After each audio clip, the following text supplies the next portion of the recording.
मोदी जी के आने के बाद एक नया स्वरूप आया है। उसमें डॉक्टर भीमराव अंबेडकर एक विशिष्ट स्वरूप में सामने आए। उसके पहले ये नहीं था।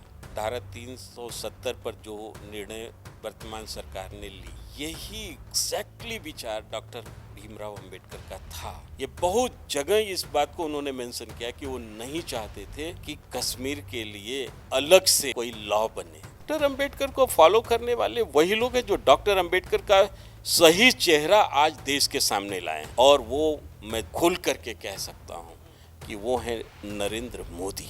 बहुत से लोगों को ध्यान में भी नहीं होगा, जब उन्होंने धर्म परिवर्तन किया था तो समय उन्होंने कहा कि मैं एक कमरा बदल रहा हूँ, मैं मकान नहीं बदल रहा हूँ। खासतौर से मुस्लिम वर्ग के बारे में उन्होंने स्पष्ट बताया कि इनका भाईचारा जो होता है, ये इस्लाम का भाईचारा केवल इस्लामिक समाज के लिए होता है। इनका भाईचारा ऐसा नहीं कि सबके लिए होता है, लेकिन उन्होंने पूरे संविधान में कहीं भी इसका पुट भी नहीं आने दिया कि संविधान जरा सा भी इस्लाम विरोधी हो जाए। भारत के महान स्वतंत्रता सेनानी वीर पुत्रों का चित्रण कई बार अलग अलग तरीकों से किया जाता है। ऐसे ही भारत माँ के एक वीर पुत्र बाबा साहब भीमराव रामजी अंबेडकर हैं, जिनका चित्रण आज के समय में कुछ इस तरीके से किया जाता है जैसा उनका चित्रण है या नहीं, इस पर कई बार विवाद हो जाए।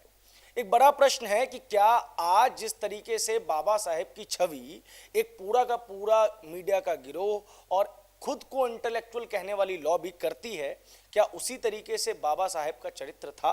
ये जानना भी बेहद महत्वपूर्ण है कि आज के परिदृश्य में अगर बाबा साहब होते तो क्या वो यूनिफॉर्म सिविल कोड लाने की बात कहते? उनका CAA पर क्या स्टैंड होता? कन्वर्जन पर वो क्या बात बोलते? क्या उनके जो पुराने तथ्य हैं वो आज भी प्रासंगिक हैं और भारत के जो कॉन्स्टिट्यूशनल अमेंडमेंट्स हैं उनकी बातों को सही ठहराते हैं या गलत ठहराते हैं? इस चीज़ की बात करेंगे। आज मेरे साथ हैं doctor Vijay Sonkar Shastri ji, member of parliament रहे हैं लोकसभा के, और डॉक्टर भीमराव अंबेडकर साहब के ऊपर इन्होंने खूब सारी रिसर्च की है। सर, आपसे मेरा प्रथम सवाल यही रहेगा, आज के समय में बहुत सारी ऐसी पार्टीज़ हैं जो कि बाबा साहब के नाम पर चुनाव लड़ती हैं, उनके चुनावी पोस्टर्स पर, वादों पर बाबा साहब रहते हैं। क्या वो बाबा साहब के अनुयायी होने का दंभ मात्र भरती हैं या वो सच में उनका अनुसरण भी करती हैं? देखिए, ये सही बात है कि आज भारतीय राजनीति का डिस्कोर्स बगैर बाबा साहेब के, डॉक्टर भीमराव अंबेडकर जी के बगैर पूरा नहीं होता है। और हर पार्टी, चाहे वो भारतीय जनता पार्टी हो, चाहे कांग्रेस हो, चाहे अन्य क्षेत्रीय दल हो, सब बाबा साहेब के सिद्धांतों को, उनके बताए हुए मार्ग के आलोक में चलने का दावा तो करते, पर मुझे ऐसा लगता है कि आज जो वर्तमान भारतीय राजनीति में एक मोदी जी के आने के बाद एक नया स्वरूप आया है, उसमें डॉक्टर भीमराव अंबेडकर एक विशिष्ट स्वरूप में सामने आए हैं। उसके पहले ये नहीं था। उसके पहले कांग्रेस के समय में एक फर्ज अदायगी की बात होती थी, अथवा अगर देखा जाए कुछ क्षेत्रीय पार्टियां दलित इशू को एड्रेस करने के लिए वो इमर्ज की और उनका दावा था कि वो डॉक्टर अंबेडकर के विचारों को फॉलो कर रहे हैं, पर वो उनसे भी बहुत दूर थे। पहली बार जब 2014 में सरकार बनी और उसके बाद पार्लियामेंट में जिस तरह से 2 दिन का बहस हुआ, और उस बहस में डॉक्टर भीमराव अंबेडकर का एक विराट व्यक्तित्व उभर कर सामने आया, तो वो भारतीय राजनीति का अंबेडकर के स्वरूप को लेकर के एक टर्निंग पॉइंट के रूप में देखा जा सकता है। तब तक तो बाबा साहेब को केवल एक दलित नेता के रूप में जाना जाता था, दलितों के मसीहा के रूप में जाना जाता था, पर देश ने देखा कि डॉक्टर अंबेडकर केवल दलितों के मसीहा नहीं हैं, बल्कि इस देश के, चाहे वो आर्थिक स्वरूप हो इस देश का, चाहे इस देश का सामाजिक स्वरूप हो, चाहे इस देश का राजनीतिक परिदृश्य हो, सब में डॉक्टर अंबेडकर कितने महत्वपूर्ण हैं, ये पहली बार देश को समझ में आया जब मोदी जी ने ये बताया कि आज जो एम्प्लॉयमेंट एक्सचेंज है ये डॉक्टर भीमराव अंबेडकर का के द्वारा बनाया गया है। Labour act doctor Bhimrao Ambedkar के द्वारा बनाया गया है। इनिशियल जो देश में 3-4 डैम थे वो डैम डॉक्टर अंबेडकर के निगरानी में बना हुआ है। तो लोगों को आश्चर्य हुआ कि ये क्या सुन रहे हैं। डॉक्टर अंबेडकर को ये जो 7-8 सालों में एक नया स्वरूप मिला है और उनके बारे में सोचने का एक जो दृष्टि बदली है ये बहुत इम्पोर्टेंट है। इसलिए मैं समझता हूँ कि आज भारतीय राजनीति के डिस्कोर्स में डॉक्टर अंबेडकर अपरिहार्य तो हो ही गए हैं, लेकिन कौन कितना उनके सिद्धांतों को का पालन कर रहा है अभी ये एक प्रश्न चिन्ह के रूप में है। हम सत्ता के केंद्र बिंदु से जुड़े हुए ही सवाल पूछेंगे, क्योंकि 2014 के बाद लगातार एक सवाल बार बार उठाया गया कि सरकार जो कार्य कर रही है वो कॉन्स्टिट्यूशन के अगेंस्ट में है, चाहे वो आर्टिकल 370 का एबोलिशन हो, चाहे वो CAA हो, या फिर वो अभी मतलब यूनिफॉर्म सिविल कोड जिसकी चर्चा हो रही है कि वो जल्दी आएगा उसकी बात हो, या अन्य राज्यों ने जो लागू भी करने का प्रयास कर दिया है उसकी बात हो। आपके अनुसार क्या बाबा साहब अंबेडकर अगर होते तो उनका आर्टिकल 370 पर, यूनिफॉर्म सिविल कोड पर और CAA पर क्या स्टैंड होता? मैं दावे के साथ कहता हूँ कि आज धारा 370 पर जो निर्णय वर्तमान सरकार ने ली यही एग्जैक्टली विचार डॉक्टर भीमराव अंबेडकर का था। वो नहीं चाहते थे, ये बहुत जगह इस बात को उन्होंने मेंशन किया कि वो नहीं चाहते थे कि कश्मीर के लिए अलग से कोई लॉ बने। 370 के तो पक्ष में थे ही नहीं, और जब जबरदस्ती तत्कालीन प्रधानमंत्री पंडित जवाहरलाल नेहरू इस बात को डलवाना चाहते थे तो उनकी नाराजगी इस स्तर तक थी कि उन्होंने कहा मैं तो इसको नहीं स्वीकार करूंगा, ना ही इसको डालूंगा। आप लोग भी सक्षम अधिकारी हैं, आप लोग चाहें तो आप लोग खुद डाल लें। और धारा 370 अंबेडकर ने नहीं जोड़ा था, ये उस समय के जो संबंधित कॉन्स्टिट्यूशन में जो निर्माण समिति के सदस्य थे उन लोगों के माध्यम से जोड़ा गया था। तो ये स्पष्ट है कि डॉक्टर अंबेडकर आज होते तो ये जो आज कार्रवाई हुई है, खासतौर से धारा 370 के उनको हटाने के संदर्भ में, वो तो डॉक्टर अंबेडकर की एक सोच थी और उसी सोच को वो एक उन्होंने रेखाचित्र बनाया था, उसको तो आज रंग भरने का काम मोदी जी ने किया है। मेरे ख्याल से ऐसे ही अन्य जो विषय हैं उस सभी विषय पर डॉक्टर अंबेडकर की सहमति होती। अगर कॉमन सिविल कोड की बात की जाए तो ये डॉक्टर अंबेडकर के दिल की इच्छा थी ये, जो पूरी नहीं हुई थी। अभी ये सब सारी चीज़ें उनके मन की इच्छाएं पूरी होने वाली हैं और मैं साफ देख रहा हूँ कि ये सारी डॉक्टर अंबेडकर की इच्छाएं पूरी होंगी। क्या देश के लिए एक रजिस्टर होना, देश के नागरिकों के लिए, ऐसा बाबा साहब अम्बेडकर चाहते? क्योंकि हम और आप बात कर रहे हैं तो आप कह रहे हैं कि बाबा साहब अम्बेडकर के विचारों को आगे बढ़ाया जा रहा है। अब टीवी डिबेट्स के अंदर बैठेंगे तो आपको पता चलेगा कि सरकार के ऊपर ये आरोप लगते हैं कि वो कॉन्स्टिट्यूशन को ख़त्म कर रही है, बाबा साहब के सपने को ख़त्म कर रही है। बाबा साहब ऐसा देश चाहते ही नहीं थे जैसा मोदी जी बनाना चाह रहे हैं।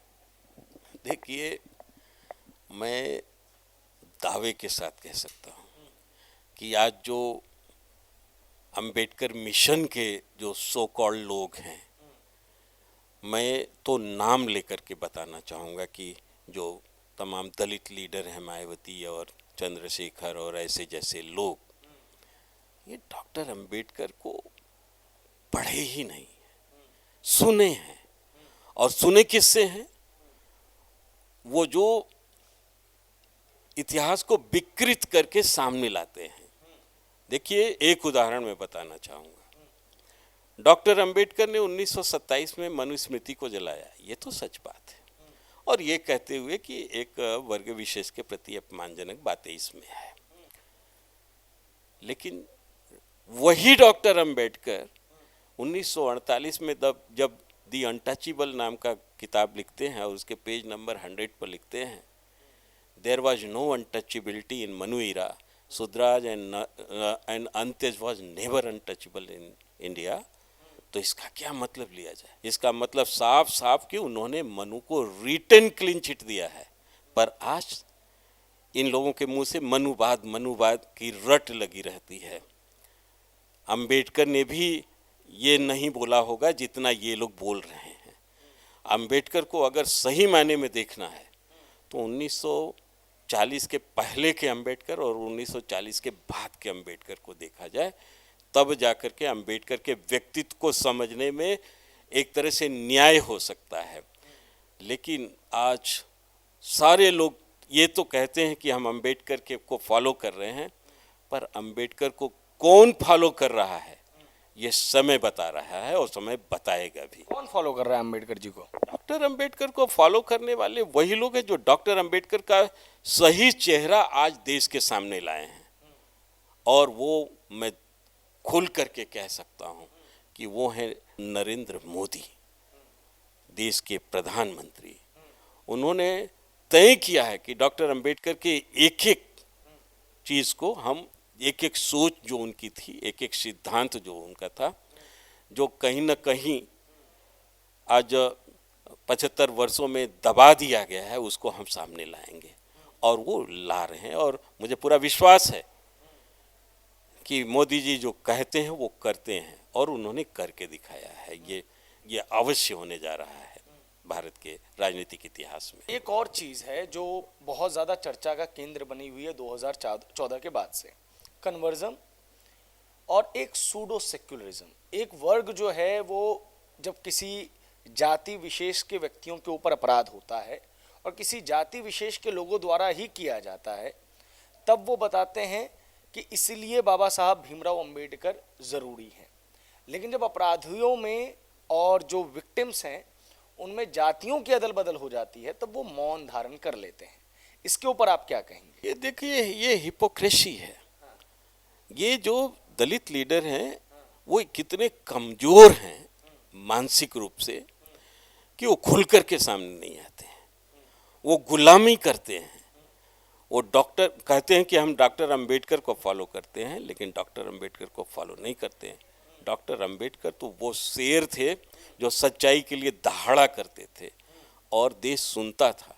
हमें याद है एक दृष्टांत उनका जो मैंने पढ़ा है, कॉन्स्टिट्यूएंट असेंबली में जब चर्चा चल रही थी और हमारे उत्तर प्रदेश के प्रथम मुख्यमंत्री गोविंद बल्लभ पंत जी ने जब उनसे कहा कि डॉक्टर साहब, ये जो आरक्षण दे रहे हैं आप, इससे तो शासन और सत्ता में अयोग्य लोगों की भर्ती हो जाएगी, तब क्या होगा? तो डॉक्टर अंबेडकर ने जो उस समय उत्तर दिया था, स्तब्ध रह गई थी कॉन्स्टिट्यूएंट असेंबली। उन्होंने कहा था, पंत जी, आरक्षण को योग्यता और अयोग्यता से क्यों जोड़ रहे हैं? अरे ये तो हिस्सेदारी की बात है। देश स्वतंत्र हुआ है, पूरे देश को ये महसूस होना चाहिए कि उसका भी प्रतिनिधित्व है, उनके भी प्रतिनिधि हैं। इसलिए वरना तो एक दिल्ली में ही रिटन टेस्ट लिया जाए और 600-700 से ज़्यादा तो योग्य और क्षमतावान एमपी तो यहीं से मिल जाएंगे। तो क्या यहीं से सबको रख लिया जाता है? वो तो पूरे देश का प्रतिनिधित्व लिया जाता है। ऐसे ही शासन और सरकार में प्रतिनिधित्व होनी चाहिए। और डॉक्टर अंबेडकर ने जो आरक्षण का स्वरूप लाया था, उससे आज उसी का परिणाम है कि आज बड़े से बड़े निर्णय देश में हो जाते हैं, शांतिपूर्ण सत्ता का ट्रांसफर हो जाता है। ये उसी का देन है। वही भाव से उन्होंने जो संविधान बनाया, उसी संविधान का है नतीजा कि आज भारत में सत्ता का परिवर्तन जितना स्मूथली होता है, जितनी सरलता से होता है, विश्व में कहीं ऐसा नहीं होता। अमेरिका जैसे जगहों पर आपने देखा है नंगा नाच हुआ था प्रेसिडेंट के पद को पाने के लिए, लेकिन भारत में कभी ऐसा होता है? एक आते हैं जाते हैं, आते हैं जाते हैं, सत्ता का परिवर्तन होता है। ये केवल अंबेडकर का देन है। तो मैं ये कह रहा हूँ कि जिस प्रकार से आज हमारे देश में घटनाएं होती हैं, दुर्घटनाएं होती हैं, इतना बड़ा देश है, 130 करोड़ लोग हैं, तरह तरह की मानसिकता के लोग हैं, विकृत मानसिकता के लोग हैं, पश्चिमी सभ्यता का हमारे देश पर असर पड़ रहा है, मानवता इंसानियत हमारे यहाँ तार तार हो रहा है। जो देश दुनिया को मार्गदर्शन करता था, जो संदेश देता था इंसानियत का, दर्शन का, फिलॉसफी का, आज वो देश अपनी ही दुर्दशा पर आंसू इसलिए बहा रहा है कि हमारे देश पर भी प्रभाव पड़ा है। पर ऐसा नहीं प्रभाव पड़ना चाहिए। हमारे यहाँ एक से एक लोग थे जिनके विचारों के आलोक में हम इन सब प्रभावों को कम कर सकते थे, बल्कि न के बराबर कर सकते थे। लेकिन आज हम न्याय की बात नहीं करते हैं। अगर आज उत्तर प्रदेश में एक घटना हो जाती तो जोगी के ऊपर सारे दलित लीडर लेकर के चढ़ जाते हैं। और वहीं पर मैं एक पत्रिका निकालता हूँ, दलित आंदोलन पत्रिका। उस पत्रिका के एक इशू में मैंने 50 ऐसे दलित लड़कियों के साथ रेप की घटना का विवरण दिया है, जिसमें उसमें पीड़ित करने, बलात्कार करने वाला वर्ग वो एक जाति, एक धर्म विशेष का, उसका होने के नाते केवल एक जगह, केवल राजस्थान का मैंने देखा है। लेकिन आज तक कोई दलित नेता खड़ा होकर के ये नहीं बोलने का साहस किया कि राजस्थान में किस प्रकार से दलित लड़कियों का उत्पीड़न एक धर्म विशेष के लोगों द्वारा हो रहा है। लेकिन उत्तर प्रदेश में एक घटना हो जाती है तो पूरा देखिए ना, पूरा गैंग, अवार्ड वापसी गैंग, टुकड़े टुकड़े गैंग, तरह तरह के भारत विरोधी ताकतें सांप और की तरफ फन काढ़ने लगती हैं।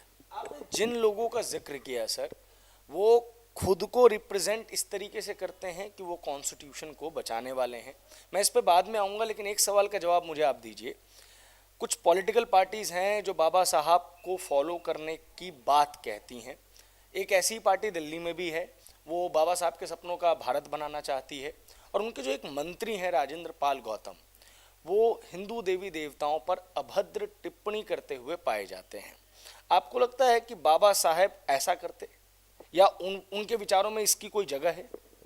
अरे, जो आदमी भारत का संविधान लिखता है और वो संविधान भारत के एक एक नागरिक के हित की बात सोचता है, वो व्यक्ति, इतनी बड़ी हिंदू पॉपुलेशन यहाँ पर है, उसके विरुद्ध कैसे जा सकता है?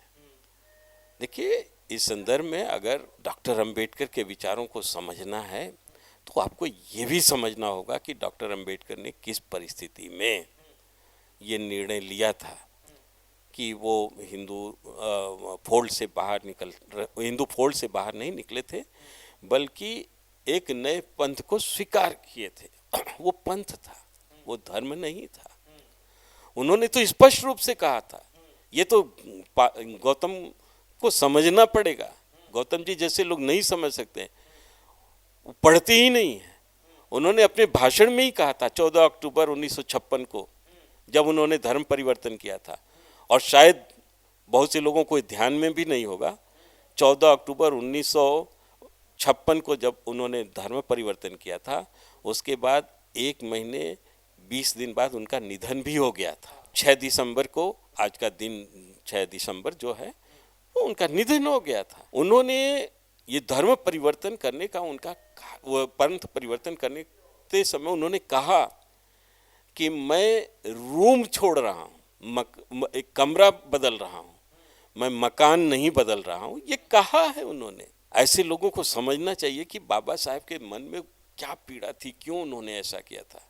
बाबा साहब बिल्कुल आखिरी समय में बिल्कुल सेटिस्फाइड थे। उन्होंने लगा था कि मैंने पर्याप्त काम किया है। और उन्होंने कहा भी था कि मेरे अनुयायियों, मेरे फॉलोअर्स, मैं एक कारवा लेकर के जो चला हूँ, इसको आप लोग भी फॉलो करना। अगर आगे नहीं बढ़ा सकना तो उसको वहीं छोड़ देना, पीछे मत आने देना। लेकिन आज तो उनके कारवा को बहुत तेजी से पीछे लाने की कोशिश की जा रही है। वो एक ऐसे व्यक्ति थे जो सबका कल्याण की बात सोचते थे। उनके मन में ये नहीं था कि किसी जाति धर्म के व्यक्तियों के प्रति दुर्भावना थी। अगर ऐसी बात होती तो डिवाइडेशन ऑफ पाकिस्तान आप देख लीजिए, उसमें उन्होंने क्या तक लिखा है। उन्होंने वो बातें लिखी हैं कि इस देश को अगर सही ढंग से सुरक्षित रखना है तो हमें क्या क्या करना चाहिए। और ख़ास तौर से मुस्लिम वर्ग के बारे में उन्होंने स्पष्ट बताया कि इनका भाईचारा जो होता है ये इस्लाम का भाईचारा केवल इस्लामिक समाज के लिए होता है। इनका भाईचारा ऐसा नहीं कि सबके लिए होता है, लेकिन बावजूद उन्होंने पूरे संविधान में कहीं भी इसका पुट भी नहीं आने दिया कि संविधान कहीं न कहीं से भी जरा सा भी इस्लाम विरोधी हो जाए।